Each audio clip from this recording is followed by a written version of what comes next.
حياكم الله. طبعا بداية الفيديو نعتذر إذا تطلع إساءة من عندنا، الحمد لله إن شاء الله ما تطلع إساءة، بس إحنا مع الأسف أكو زبائن قليلين جدا، إحنا زبائننا 99% على رأسنا محترمين ونتشرف فيهم، بس اكو البعض مع الاسف بالتعليقات يقول ها 56 ما شنو. المهم هذا اللي يلفظ هيك الفاظ وانه انت نصاب وانت كذا، هذا هو طبعا التعليق يرجع عليه حسب، يعني احنا مثل ما يقول تربيته حسب اخلاقه، يؤدي الى مو اليه. فاحنا الصراحه ما نهتم للتعليقات بصوره عامه، بس احنا ننقهر مرات، يعني ننقهر من احنا نقدم خدمه جيدة للزبون ومدى نكذب نهائيا. يعني أنا بشرفكم بيا يوم من الأيام، أنا من 2017 ولا حد 2026، هاي صار لنا سنوات، يا يوم أنا طالع قال لكم هاي الفارة إيطالية ومصنوعة بإيطاليا وميدن إيطالي، ماكو هيك حكي أخوان.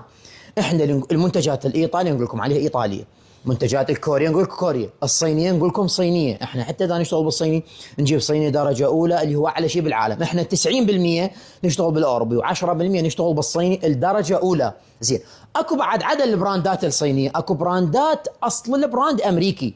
شلون الايفون اصل البراند امريكي بس هو مصنوع بالصين، واحنا نقول لكم عليه، مو ما نقول لكم، بس هو اصل البراند للامانه امريكي، روح اتاكد. زين، احنا صراحه نوضح لكم بهذا الفيديو شنو اصل البراند وين مصنوع. مثلا اذا هو ايطالي مصنوع بايطاليا نقول لكم هذا ايطالي مصنوع بايطاليا. اذا هو مثلا امريكي مصنوع بالصين نقول لكم هذا امريكي ومصنوع بالصين، بس هو اصل البراند الاصل مالته هو امريكي. يعني التطوير، الخبرات، المهندسين كلهم، المشرفين كلهم هم امريكان، بس هو يعني يصنع. شلون الايفون عنده مصنع بفيتنام، عنده مصنع بالهند، عنده مصنع بامريكا، عنده مصنع بالصين، هاي مو فد مشكله. يعني هو براند، انا شو العلاقه بيه وين يصنع باي مكان يعجبه، بس هو اصل براند شنو؟ هو براند ناطي وكاله لفلان مصنع يصنع له، عادي هو اسمه، يعني اسمه موجود. مثلا نجي على الشامبو الايطالي من شركه يوريديت الايطاليه، هذا اصل البراند ايطالي اسمه يوريديت، شامبو بدون لمس، مصنوع بايطاليا، ميد ان ايطالي. هذا انتهينا من عنده قفل، هذول هم ما عندهم مصنع بس بايطاليا، هذا البراند ايطالي مصنوع بايطاليا، هذا واحد انتهينا من عنده. هذا نجي على البراند الثاني اللي هو جود ستاف. الجود ستاف هذا بولندي اصل، مصنوع ببولندا. ونجي على الثالث اللي هو ورك ستاف. الورك ستاف براند بولندي وهمتنا مصنوع ببولندا، ما عنده مصنع باي دول بالعالم. البراند الرابع بآلاف المنتجات، طبعا كل براند هو بآلاف المنتجات، اللي هو اريكسونز.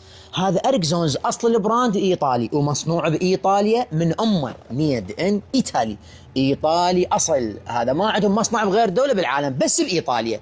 هذا ايطالي ومصنوع بايطاليا، بمنظف فانزينو، باوكتانو، بمنظفات وملمعات وللدشبول وللجلد هواي تفاصيل، هواي تفاصيل ديتيلنج. هذا اصل ايطالي.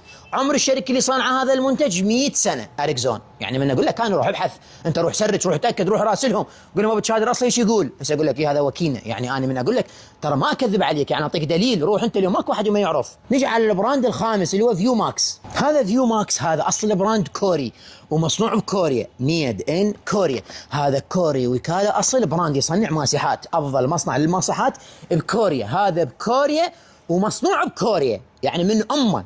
نجي على البراند السادس اللي هو اي كي. هذا اي كي اسباني من امه ومصنوع باسبانيا، يعني بنقول لك ميد ان اسبانيا، يعني اسباني.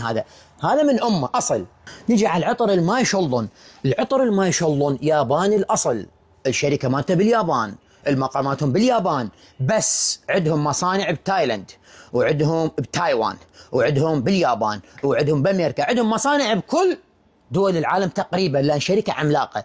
احنا بالنسبه للعراق والشرق الاوسط يصدرونهم عن طريق تايلاند، هم المصنع. انا خب رايح بالمصنع الياباني وطاب، فقالوا انتم اقرب شيء على مود الشحن وعلى مود كذا. احنا وين الصنعه هذا اللي ندزه للعراق؟ بتايلاند، ميد ان تايلاند. طبعا تايلاند هو دوله شهيره بصناعه الزيوت العطريه والجل العطري، يعني دوله شهيره بهذا الشيء، يعني مو قاصرين هم اصلا، يعني نفس اليابانيين، بس اصل البراند شلدون ياباني. يقول لك هذا طوكيو اليابان باوع. شوف حتى على العلبه، على العلبه مالتهم اللي هي ماي شلدون، هاي الكرتونه الاساسيه كاتبين لك طوكيو جابان. يقول لك احنا هذا الاصل ياباني، اصل البراند ياباني، بس احنا المصنع عندنا مصنع بتايلاند يصدر للشرق الاوسط. اصل البراند انتبه عليه، اصل روح ابحث ودور وسرج وش تبحث، ابحث، عندك انترنت، عندك جوجل، عندك تشات جي بي تي، ابحث وتاكد من دقه كلامي، كلام دقيق مليون بالمية، مو 100%. زين، نجي على البراند الثامن اللي هي وكالتنا الخاصه استرو اي اي. استرو اي اصل البراند امريكي بكاليفورنيا، مكتباتهم الرئيسي والمصانع بكاليفورنيا بامريكا. زين هذا البراند ما يلحقون على التصنيع، هذولا ما يلحقون على التصنيع. ده تعرف شلون؟ كلش الايدي العامله بامريكا غاليه. انت روح ابحث اكتب استرو اي شنو اصل البراند، راح يطلع لك يقول لك هذا اصل البراند امريكي، ينطوك عنوان المكاتب مالتهم والشركات زين التصنيع وين؟ يصنعون بالصين. ليش؟ لان شغله كهربائيه، هذا شغله كهربائيه، هذا مو هو سائل وزيت وكذا. فالشغله الكهربائيه 90% صنعوه بالصين، بس هو اصل البراند مو صيني. احنا من نجي نبحث عن اصل البراند امريكي. استرو اي مقرهم كاليفورنيا، من طبعا الموقع مالتهم يقول له احنا موقعنا كذا.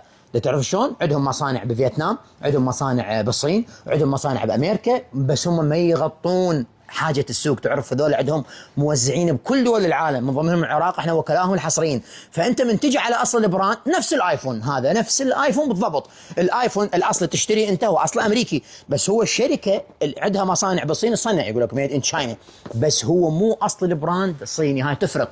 اذا اصل البراند صيني احنا نقدر نعتبره هذا صيني ابن صيني. هذا اصل البراند امريكي بس مصنع بالصين وفق مواصفات امريكيه والخبراء امريكان. تعرف شلون؟ والكواليتي والجوده والماتيريال كله امريكي. يعني شلون احنا نقول تجميع بالصين بس هو امريكي. وصلت الفكره ان شاء الله؟ بعد اكثر من هيك توضيح دقيق ما نقدر نوضح لكم صراحه. وانتم قد شفت البراندات اللي عندنا 8 اغلبيه المصنوعات بنفس الدوله، والقليل جدا يعني 10% مصنوعات بالصين، اما الباقي كله مصنوع بايطاليا وبالمانيا وبكوريا وتدلون. ام جي سي عندك هذا البراند، احنا الوكلاء مالته بالعراق والشرق الاوسط. تقدر تدخل على الشركه الاصليه المصنع مال ام جي سي وتشوفها، هذا كلش راقي، هماتين ماركه اصليه. موجودات ذن البراندات بالكاظميه، موجودات بزيونه وتدللون. زين الفارات، كل الفارات اللي بالعراق مصنوعات بالصين، بس اكو جوده اصليه واكو جوده عاديه، اكو كواليتي عالي واكو كواليتي ناصي. قلنا شامبوات ايطاليه، هذه الفاره مصنوعه بالصين، بس الملف الارميتشر الضاغطه كله اصلي. عندك هاي سعرها 140، عندك هاي سعرها 180، هي صندوق مسدس، وعندك هذه سعرها $1,000,000، حتى مو المليون مصنوعه بالصين. هاي مو المليون اذا صنع الكلام بايطاليا سعرها $5,000، والله يعني ب7 ملايين ونص. فماكو واحد ياخذ فاره ب7 ملايين ونص. افتهمتني اخوان؟ بس احنا ككواليتي، كجوده، كضمان، قطع غيار، صيانه، كلها يمنه، كلها يمنه. ما نسوي لك شيء تجاري. فهمت القصد؟ يعني احنا تعرفون زبائننا نكون لازم صريحين وياهم، فاحنا ما عندنا شيء مضمون الحمد لله. نقلب لك العلبه ونقرا لك، نقلب لك العلبه واقول لك اقرا. يعني سمعت هذا شامبو لمس، اقول لك اقرا يوريديت ميد ان ايطالي، جاي الكلام هذا مصنوع بايطاليا، خلاص تعرف. وحياكم الله.